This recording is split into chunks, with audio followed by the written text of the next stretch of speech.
ശ്രീലത, നമസ്കാരം. നമസ്തേ.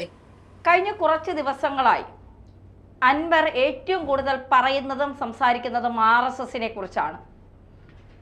RSSും CPM തമ്മിലുള്ള ബന്ധം എന്നാണ് പറയുന്നത്. ഈ 2022 നിരോധിച്ച ഒരു സംഘടനയാണ് പോപ്പുലർ ഫ്രണ്ട്. പോപ്പുലർ ഫ്രണ്ടിലുള്ള പലരും ഇടതുപക്ഷത്തിൻ്റെ പല പാർട്ടികളിലേക്കും നുഴഞ്ഞു കയറി, അല്ലെങ്കിൽ ഇടതുപക്ഷത്തിലേക്ക് നുഴഞ്ഞു കയറി എന്ന് പലരും പറയുന്നു. ഈ RSSനെ വലിയ രീതിയിൽ, അല്ലെങ്കിൽ RSSനോട് എതിർപ്പുള്ളത് PFIക്കാണ്. നമുക്കെല്ലാവർക്കും അതറിയാം. അതുകൊണ്ട് തന്നെ ഈ അൻവറിൻ്റെ ഈ RSSന് മേലുള്ള കുതിര കയറ്റവും അൻവറിനെ ഈ പിണറായിയെ താഴെയിടാനായി അൻവർ ഈ ശ്രമിക്കുന്നതും PFIയുടെ ബലത്തിലാണോ?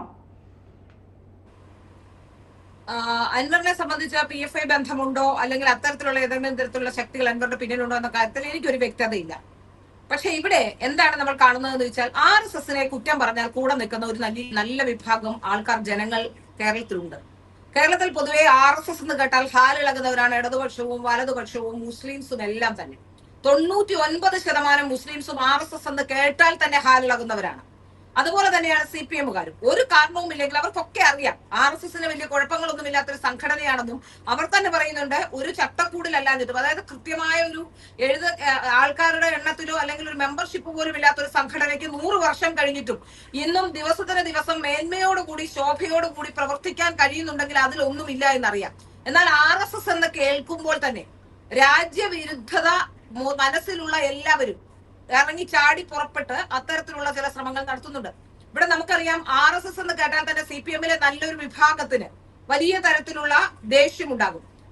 പിണറായിക്ക് RSS ബന്ധമുണ്ട് എന്ന് സ്ഥാപിക്കുന്നതിലൂടെ അൻവർ സ്ഥാപിക്കാൻ ശ്രമിച്ചത് ഒരു പക്ഷേ അൻവറിന്റെ വിഭാഗത്തെയും അതുപോലെ തന്നെ CPMലെ നല്ലൊരു വിഭാഗത്തെയും മുൻനിർത്തിക്കൊണ്ട് പിണറായി വിജയനെ അറ്റാക്ക് ചെയ്യാനുള്ള ഒരു ശ്രമമായിരുന്നു നടത്തിയത് എന്നാണ് എനിക്ക് മനസ്സിലാക്കാൻ സാധിക്കുന്നത്. അതിന് RSS എന്ന് പറയുന്ന 3 വാക്ക്, ആ 3 വാക്ക് ഉപയോഗിച്ചു എന്ന് മാത്രം, 3 RSS എന്ന് പറയുന്ന അക്ഷരങ്ങൾ അതിനുവേണ്ടി ഉപയോഗിച്ചു എന്നേ ഉള്ളൂ എന്നാണ് എനിക്ക് മനസ്സിലാക്കാൻ സാധിക്കുന്നത്. ഒരു സ്ഥായിയായ വിരോധം ചിലപ്പോൾ ഒരു പക്ഷേ ഈ പറയപ്പെടുന്ന അൻവറിന് പോലും RSSനോട് ഉണ്ടാകണമെന്നില്ല. കാരണം RSS എന്ന് പറയുന്ന ഒരു സംഘടന എങ്ങനെയാണ് പ്രവർത്തിക്കുന്നതെന്നും ഇത് ഇത്തരത്തിലല്ല പ്രവർത്തിക്കുന്നതെന്നും ഒക്കെ ഇവർക്കൊക്കെ അറിയാവുന്ന കാര്യമാണ്. പക്ഷേ കേരളത്തിൽ RSSനെ കുറിച്ച് നല്ലത് പറഞ്ഞാൽ ഏതെങ്കിലും തരത്തിൽ അത് രാഷ്ട്രീയപരമായി ബുദ്ധിമുട്ടാകുമോ എന്ന് ചിന്തിക്കുന്ന ഇടതുപക്ഷവും വലതുപക്ഷവും ഒക്കെ ആവശ്യമില്ലാതെ പ്രയോഗിക്കുകയാണ് ഈ RSS എന്ന് പറഞ്ഞുകൊണ്ട്. അത് നമുക്ക് മനസ്സിലാക്കാൻ സാധിക്കുന്നുണ്ട്. ഇവിടെ എന്താണ് സംഭവിച്ചത്? യഥാർത്ഥത്തിൽ RSS എന്ന് പറഞ്ഞുകൊണ്ട് പിണറായി വിജയനെ വെറുട്ടാൻ നടത്തിയ ശ്രമം, ആ ശ്രമം ഇപ്പോൾ പിണറായി വിജയനും മനസ്സിലായിരിക്കുന്നു. പക്ഷെ അവിടെയും ചില പ്രശ്നങ്ങളുണ്ട്. പിണറായി വിജയൻ അടക്കമുള്ളവർ എന്താണ് ചെയ്യുന്നത്? ഞാൻ ഇനി മുതൽ നിങ്ങളോട് കൂട്ടുകെട്ടുന്നു. സ്കൂളിലൊക്കെ പഠിക്കുന്ന കുട്ടികൾ പരസ്പരം പറയില്ലേ, നിങ്ങൾ എന്നെ കുറിച്ച് ആരോപണം ഉന്നയിച്ചാൽ നാളെ മുതൽ ഞാൻ നിന്നോട് മിണ്ടില്ല എന്ന് പറയുകയും ഒരു പ്രത്യാരോപണം ഉന്നയിക്കുകയും മാത്രമാണ് പിണറായി വിജയൻ ചെയ്തത്. അത് ഗൗരവമുള്ള കാര്യം തന്നെയാണ്. കാരണം ഒരു ഭരണ സംവിധാനത്തെ, ഒരു സംസ്ഥാനത്തിന്റെ ഭരണം നിയന്ത്രിക്കുന്ന ഭരണത്തലവനെ സ്വർണ്ണക്കടത്തുമായി ബന്ധപ്പെട്ടും അദ്ദേഹത്തിന്റെ ഓഫീസുമായി ബന്ധപ്പെട്ടും അദ്ദേഹത്തിന്റെ മരുമകനുമായി ബന്ധപ്പെട്ടും ഒക്കെ ആരോപണം ഉന്നയിക്കുമ്പോൾ പിണറായി വിജയൻ നടത്തേണ്ട രീതി ഇതാണ്.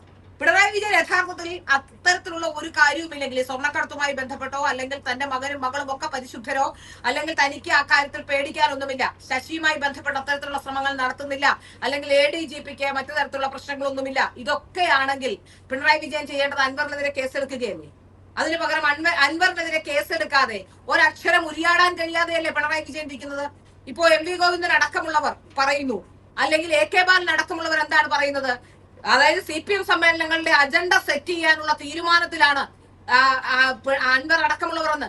CPM സമ്മേളനത്തിന്റെ അജണ്ട സെറ്റ് ചെയ്യുന്ന രീതിയിലേക്ക് ഒരു സ്വതന്ത്ര MLA വളർന്നുവെങ്കിൽ സത്യത്തിൽ ആ CPM എന്ന് പറയുന്ന പ്രസ്ഥാനം ഇവിടെ പിരിച്ചുകൊണ്ടുവന്നേ ഞാൻ പറയുള്ളൂ.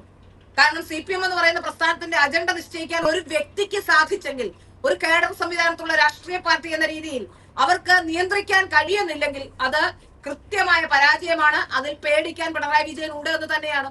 ഒരു ആരോപണം ഉന്നയിക്കുന്നു. പിണറായി വിജയൻ ആരെ കുറിച്ചാണ്? ആഭ്യന്തരമന്ത്രിയായ പിണറായി വിജയൻ സ്വർണ്ണക്കടത്തുമായി ബന്ധപ്പെട്ടുള്ള ആരോപണങ്ങൾ അൻവറിനെ കുറിച്ച് ഉന്നയിക്കുന്നു. അങ്ങനെയെങ്കിൽ അത് കൃത്യമായി അറിയാമെങ്കിൽ എന്തുകൊണ്ടാണ് പിണറായി വിജയൻ അൻവറിനെതിരെ ആ വിഷയത്തിലും കേസെടുക്കാത്തത്? അപ്പോ ഇതിൽ പേടിക്കാൻ പിണറായി വിജയൻ ഉണ്ട്. അത് തന്നെയാണ് CPMന്റെയും പേടി. ഇവിടെ എനിക്ക് മനസ്സിലാക്കാൻ സാധിച്ചത് ഈ അൻവറിനെ മുൻനിർത്തി മറ്റ് CPMലെ ചില വിഭാഗങ്ങൾ തന്നെയാണോ ഇതിന്റെ പിന്നിൽ എന്നുള്ള സംശയമുണ്ട്. കാരണം മറ്റൊന്നും കൊണ്ടല്ല, കാരണം പിണറായി വിജയനെ ആർക്കും തൊടാൻ കഴിയാത്തൊരു ശക്തിയായി കഴിഞ്ഞ കാലഘട്ടങ്ങളിൽ പിണറായി വിജയൻ വളർന്നിരിക്കുന്നു. ഇവിടെ ഭാരതത്തിൽ തന്നെ ഭരണമുള്ളത് ആകെ കേരളത്തിൽ മാത്രമാണ് CPM-ന്. അതുകൊണ്ട് തന്നെ CPM-ന് ദേശീയ നേതാക്കൾക്കൊന്നും ഒരു പ്രാധാന്യവും, യഥാർത്ഥത്തിൽ ദേശീയ നേതാക്കൾ എന്ന് പറയാൻ പോലും കഴിയില്ല, അത്തരത്തിലൊരു പ്രാധാന്യവുമില്ല. പിണറായി വിജയനാണ് CPM എന്ന് പറഞ്ഞാൽ പിണറായി വിജയൻ ആയിരിക്കുന്നു, മാർക്സിസം എന്ന് പറഞ്ഞാൽ ഇപ്പോൾ പിണറായി വിജയനായി മാറിയിരിക്കുന്നു. അത് തന്നെയാണ് ഇവിടെ ഉണ്ടാകുന്നത്. അത് അവിടുത്തെ രാഷ്ട്രീയ പാർട്ടിയിലെ പ്രശ്നങ്ങളുണ്ട്.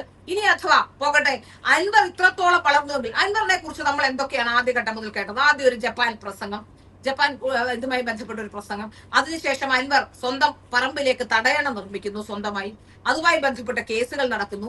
അത് കഴിഞ്ഞ് ആഫ്രിക്കൻ ബന്ധം, നിയമസഭയിലേക്ക് സ്ഥിരമെത്താത്ത നിയമസഭാ സാമാജികൻ, ഇങ്ങനെ നിരവധി പ്രശ്നങ്ങൾ അൻവറിനെ കുറിച്ചില്ലേ? ഈ പ്രശ്നങ്ങളൊക്കെ ഉള്ളപ്പോഴും അൻവറിനെ സംരക്ഷിച്ചു കൊണ്ടുപോയത് ആരാണ്? അൻവർ ഇപ്പോൾ ചില ഇന്നലെ വിനായകൻ അടക്കമുള്ളവരും മറ്റുള്ളവരും ഒക്കെ പറയുന്നത് എന്താണ്?